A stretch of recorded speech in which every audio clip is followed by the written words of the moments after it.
Most hard conversations fail before they even start because you walked in trying to win. Today, we learn to start with heart.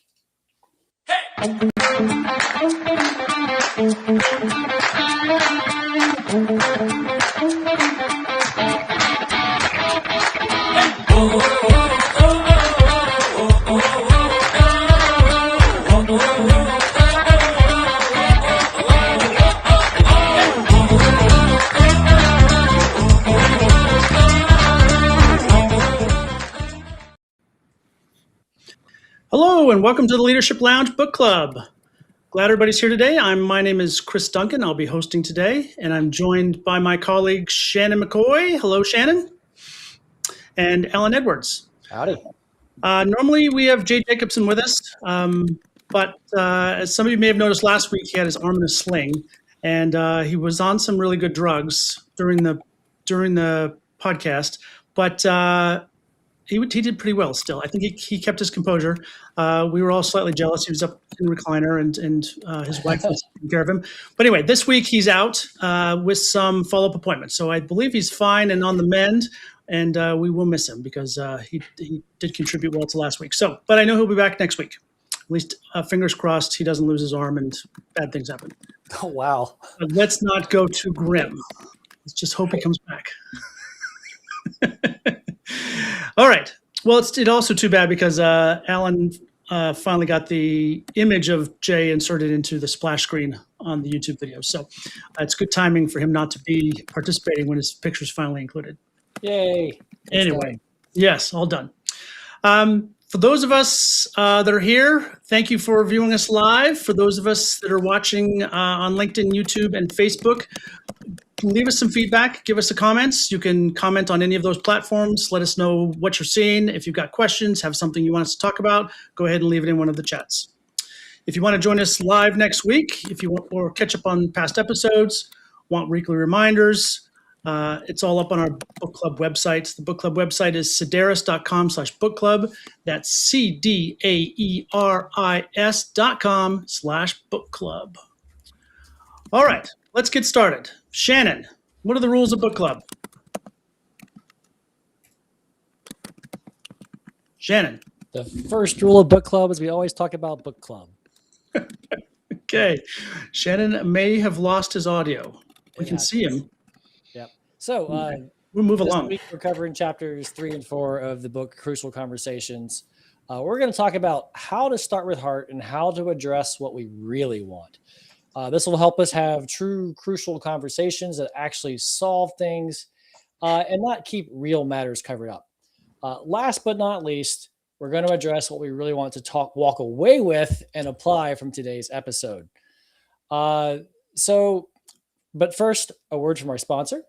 Do you know of any outsourced IT service providers who want to stop sifting through resumes and start building their team with greater focus and expediency? If so, MSP Hire is for them. With MSPHire.com, get the right hire the first time. Thank you, MSP Hire. We really appreciate your sponsorship of this episode. Love it. All right, let's talk about last episode. We defined what a crucial conversation was. To recap that a little bit, it was a conversation that had high stakes, opposing opinions, or some strong emotions included in it. We also defined what the pool of shared meaning was. Pool of shared meaning is the idea that all of the facts and observations, all of the interpretations and assumptions, everyone's feelings and concerns, experiences in their context, everybody's needs and desired outcomes, everything is out on the table, everything has been discovered, and everything is out in the open. So that's the pool of shared meaning. We discussed why that was critical and how to go about creating that pool of shared meaning. And I think that was really critical to all of the conversations. If you want to learn more about what those pool of shared meaning is and how to get into that and make sure it's fully disclosed, and more about what a crucial conversation is, go back and listen to last week's episode. Again, that's on easiest place to find that's on YouTube. You can also find that on the book club website. This week, we are going to move into chapters 3 and 4. Now that we've identified what a crucial conversation is and what the pool of shared meaning is and has been established, What do we do with it? Alan, what do we do next? Well, the author claims that we have to first choose the right conversation for our next steps. And when we first started this book, Chris, I was like, oh yeah, like I'm pretty good at crucial conversations. And then I immediately got into the meat of the matter with this chapter, and I realized how often I have done this incorrectly and why some of my crucial conversations have failed.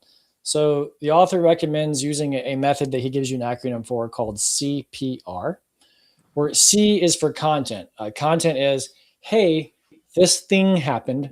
Can we talk about it? And that is the easiest crucial conversation to have, right? This thing happened. What do we do? How do we fix it? Not a big deal. And again, easy enough. I'm checking boxes. I'm really good at this book. Yay me. And then it goes, okay, well, then there's a second layer. What happens when a pattern is forming?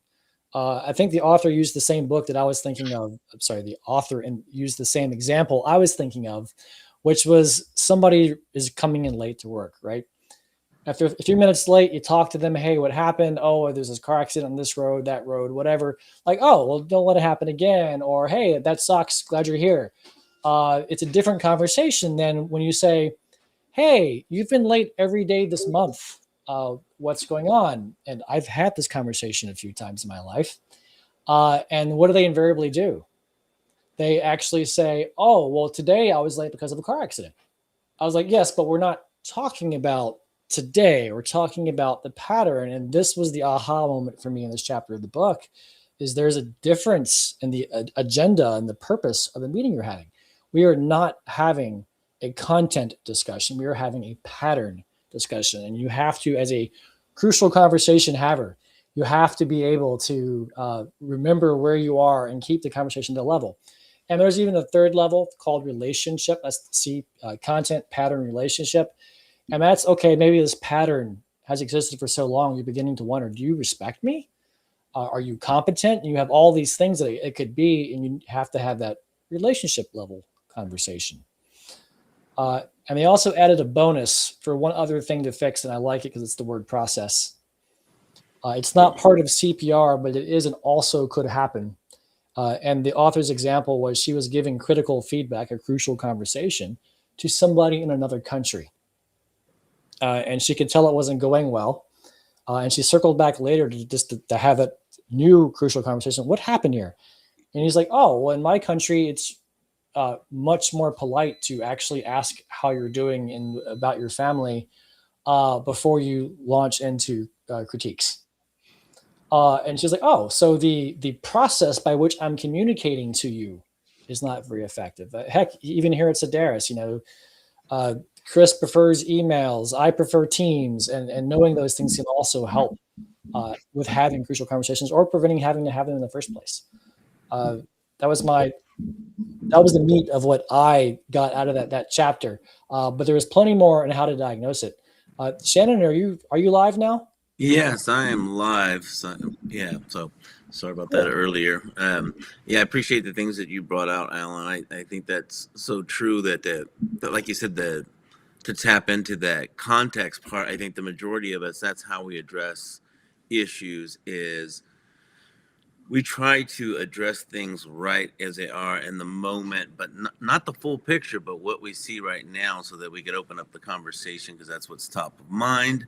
And but we're going to learn later in this book how doing that, sometimes what it does is it allows the person who you're trying to address to just drop an issue that's current, like, I had issues with my kids, and so this is why this happened.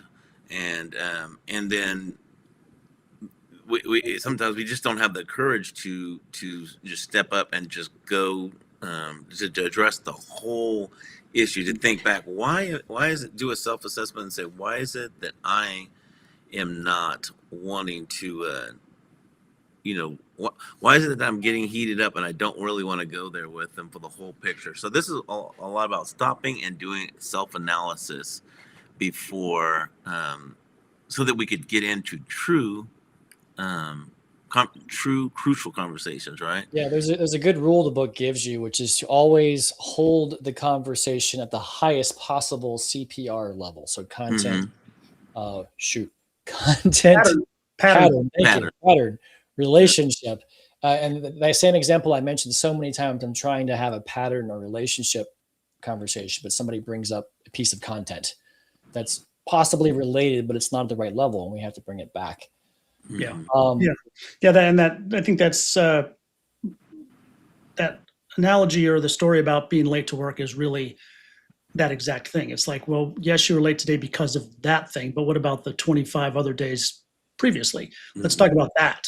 And not that you want to hear 25 different excuses about 25 different days, but it's that it's a pattern.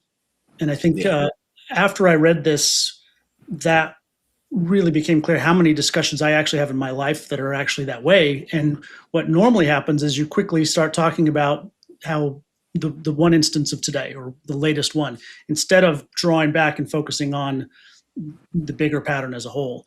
And that's easy. You get sidetracked. You start talking about the details and you lose the context of, but it's not really about today. It's about 20 days prior, every day for the last 20 days. Let's get back to that.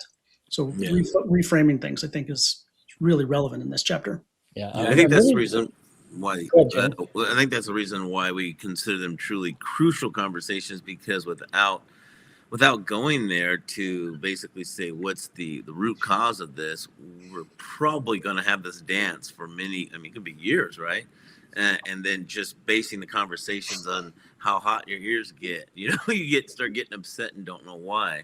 So I think that's the beauty of what we're being able to apply from this book, is that we're encouraged to think about what it is that we really want to get out of this. I mean, the desired outcome is probably the same or similar, right? I mean, between the person that you're talking to and what you've got going on, your feelings, and so you want the same outcome, but how do you get there? And I think there was a good point about this lady named Greta, who was, and this was kind of her issue, is that she had to decide that really this person who seems like they were really against her because they were talking, she'd bring up a problem. This person's going to say, well, what about you and what you did in this situation? Because you seem you seem like you're preaching one thing and I'm experiencing something different.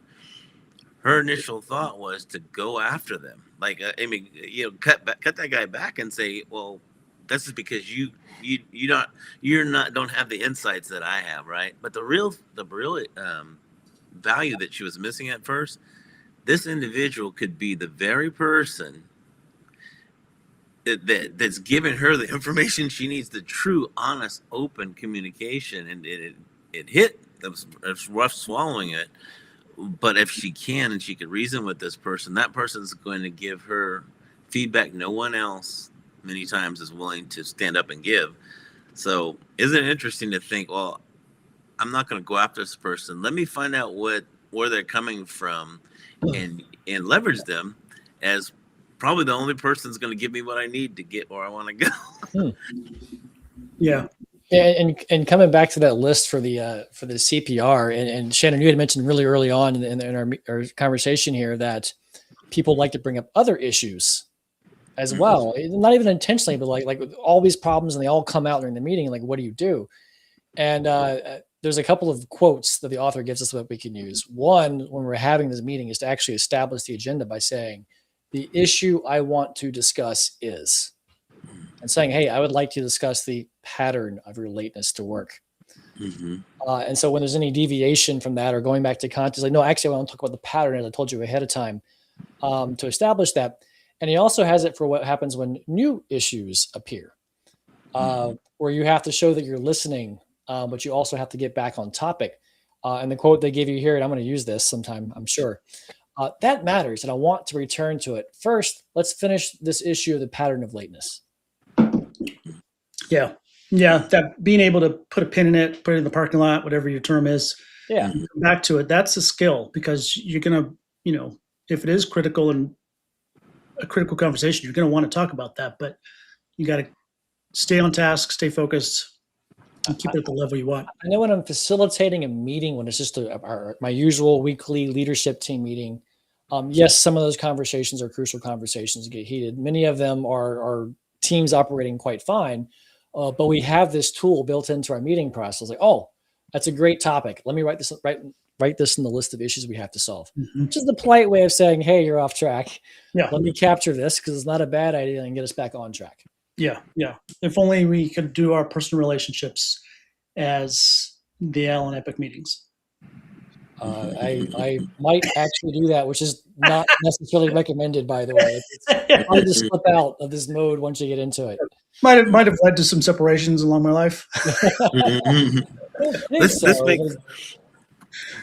bring it. The question that came up for me with this group is that what we're learning here is probably the best way to address these issues, right, in a very positive way. And I'm kind of curious, like, I haven't even thought about this till now for myself. Is like, does it take courage to go there? Does it take stopping a minute and getting some self-awareness to go there to that issue? Or, what's that key factor, because I think with Alan, I think you could be really direct, which is good, like directly, at least weaving there, getting there to what the true issue is. But I don't know about for you, if that's just easy, like comes with your nature. Is it, did you have to show courage? Passion over anything else. Like, hey, I'm really passionate about this. I want to make this happen. So it's natural for me to go there because I want to solve. Yeah. I mean, for direct answer, it's a little bit of all of those things. We're all built differently, right? We've all had different experiences that got us to where we are. All of our brains are wired different. And yes, I come naturally to handling my emotions better. We even talked about when we reviewed the let them theory that I learned that word stoic. So yeah, I have a little more control over my emotions over others, and one is not better than the other. I can tell you many times that that's gotten me in trouble. In fact, this book covers that too later on. How to deliver the information, which I'm taking notes on as well. So yeah, sometimes it requires some courage. And we're gonna maybe this is a great time to transition, but it's really about your motives. So why are you doing these things? If you're doing it for manipulation purposes, that's the wrong use of the tool. Yeah. So once we stop arguing about the incident and identify what the real conversation is, whether it's using the CPR method as one time recurring, or if it's about the relationship, then we need to quickly pivot to the how-to of the dialogue. So, and the book would suggest that this is the start with heart parts. How we start the conversation is leading with our heart. And when I read this chapter, Shannon, I think right at the beginning there was a quote that reminded me of an Ice Cube saying. I think he had something to say about leading with his heart. Do you remember what that is? This is a do you remember from the 80s moment? Oh yeah. Check yourself before you wreck yourself. Exactly. He says something because such and such is bad for your health, but yeah, check yourself before you wreck yourself. Wait, there's more. Yeah, he had quite a lot to say about that, actually. But I think that is a good startup to the lead with heart. Is you got to start with yourself, right? So, Shannon, give us the start with heart. What is that? Yeah. So starting with heart, I think this is really where it hits home, is that self-assessment piece. And maybe at this point we don't have to start talking about courage. We could start talking about the process, right? So check your motive. What do I want for myself? So what is it that I really want? Like this Greta, what she really wanted was to succeed. She wanted, what do I want for them? Do I want them to succeed? Do I want them to be, do I want to make sure that I have control over them? What's your intent? Check that out. What do you want for the relationship between you and the person that you're addressing issues with? And so I'd say, the first four things we could ask when we start with heart is, what do I want for myself? What do I want for them? What do I want for the relationship between us? How do I want it to be? And the fourth would be, how would I behave if I truly wanted these outcomes? And that's Go ahead. Sorry, Alan. No, go ahead, Chris. Are these things that we ask subconsciously or in our internal dialogue during the conversation, or are these something we need to plan out ahead of time? I think it's before, in what's happening, and after. I mean, that's what I'm thinking. Especially if you know you're going to bring up the subject, but sometimes the subject doesn't.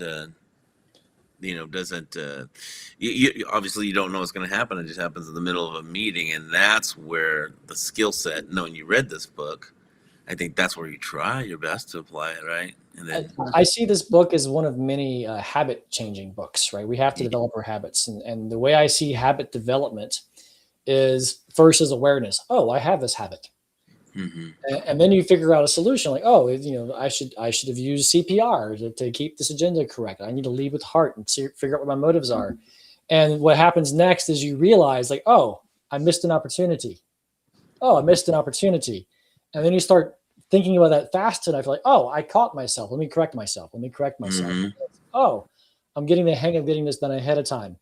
Until at some point it becomes an actual habit to be the kind of person who can have crucial conversations successfully more often than not.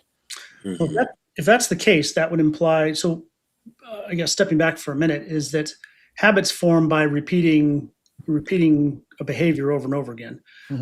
In a short period of time, right? There's some analogy I think out there that you have to do something, like if you're going to change a personal habit, you have to do it some number of times per some number of weeks, and then it's a habit. So we need to put ourselves into crucial conversations to embed these skills, or we're hoping that we have enough of these run into us during our life that we can create some habits. This seems difficult. I think it's not if they happen. I think it's when, because the simple fact that especially if you're going into an office at all, you're going to have these issues. You're responsible for people. You have direct reports. But I think it's like anything else. I don't know if you gents have been through any type of series of training where you remember a model and then you're supposed to apply it later on in life. And I'll just use one. I've had about 3 different ones. One of them was what was called an awareness wheel, and then you go through this little process. But the key to it was awareness, right? You got to be, first thing is to be aware when something is like uncomfortable or you're passionate about something that is way over here. The conversation is down here. You got to realize, okay, I'm passionate about this and I don't feel like we're getting there. And it's just those times we want to try to be aware of our intuitions, so to speak. Like, yeah, this might be a good time. So maybe it's more about spotting these conversations, because they are happening all around us all the time. We need to be better at identifying them. I think practice to be tough, right? Because if you're practicing, you don't have that emotional investment that causes a crucial conversation. Yeah. I'm certainly tempted, by the way, to print a couple of index cards and laminate them with some of these tips, so that when suddenly I realize, oh, I'm emotional, I'm excited, whatever, pull up the card. Where am I? Am I doing this right? Yeah. And we all have different levels of how we present to our public, people who see us. I'm a naturally authentic person. I'm liable to, in the middle of a conversation, going, well, shoot, guys, I think this is a crucial conversation and I read this about it. Let me check myself before I wreck myself. Because and that's how that's probably how I would handle it as I started to catch it sooner and sooner in the process. Real quick, before we're coming up to the end of the hour, and we've got a couple more things to cover. I know it's gone fast, but I want to make sure we get out there some terminology that I thought was really interesting. And one was the fool's choice. It gets mentioned a lot in this chapter, and again in repeated chapters. Alan, are you comfortable giving us a quick definition of what the fool's choice is? Oh, heck yeah. I want to note, by the way, that the word fool's choice was used in all 3 books you've read so far. Oh, was it? Yeah, I mean, maybe not emphasized to this degree, but it's always been like stop saying it has to be X or Y. They have to win the conversation, or I have to win the conversation. We do not have to choose between honesty or respect. We can do both, even if it's harder. We don't have to choose accountability or relationship or speaking up or keeping peace. We can do both. So what is the fool's choice? thinking you have to choose either when you can do both. That's the fool's choice. Okay. And So- in the 90s, we talked a lot about, win-lose. And we that's where I think we started talking about, well, we want a win-win situation. We don't want to do this win-lose stuff all the time like that we've noticed companies do in the past. I think that applies to this as well, as the mindset that we want both to win. And how do you do that? You have to find out what winning is on both sides. I have taken that a step further, and I've tried to find out how can we have the same win versus win-win. Mm-hmm. Yeah. So the U.S. and Paraguay can both share the win. Well, this goes back to this In a sense. strategy where there's games where you're competing for a resource of a win, and then there's crucial conversations where there's dialogue, meaning two people are talking. That can be the same win. Okay, good. All right, I'm going to start incorporating the fool's choice into daily conversation. See if I can make it a habit. All right. All right. So real quick. Fun. Yeah, exactly. Yeah, exactly. Real quick, what's something, Shannon, that our listeners can do today to start with heart? Start with heart is to think about your desired outcome. What is it that you really want for yourself? What is it that you want for the company? What is it that you want for the individual that you're talking to, that you're addressing issues, questions, or concerns with? Okay. So can that be summed up by tell me what you want, what you really, really want? Yeah. They have a musical edition. Yeah, this is, Leadership Lounge music edition. Yeah. Ding, ding. Yeah. All right. I like it. Alan, 10 seconds. What's something listeners can do today to start with heart? Literally ask yourself the question before you walk into a crucial conversation of what is it that I want for them and what is it that I want for me? Maybe even jot that down to help guide you. Okay. To keep you on track. Yeah. Yep. All right. Wonderful. Well, thank you both. Let's see. Next week, we're going to advance in the book. We're going to talk about conversational safety and how to stay composed when you start to get angry, scared, or hurt. Like Shannon said, when your ears start to get hot and red. If you're reading along from home, that's chapters 5 and 6. If you're looking at what I now know to be book revision 2, it's chapters 4 and 7. But let's stick with the modern one. It's 5 and 6. Or, like always, you can leave it to us to do the heavy lifting and the long hours of reading. Either way, we will see everybody next week. Please like and subscribe to your favorite online channel to get notified when we start streaming next week. That's YouTube, LinkedIn, and Facebook. Thank you so much to Alan Edwards and Shannon McCoy from Sedaris. We all cross our fingers. Jay comes back to us next week with all of his arms. Yeah. And of course, a big thank you to our sponsors, MSP Hire. We couldn't do it without you guys. I'm Chris Duncan, and we will see you next week. Same time, same place, Thursday at noon Pacific. Bring your book, bring the thoughts.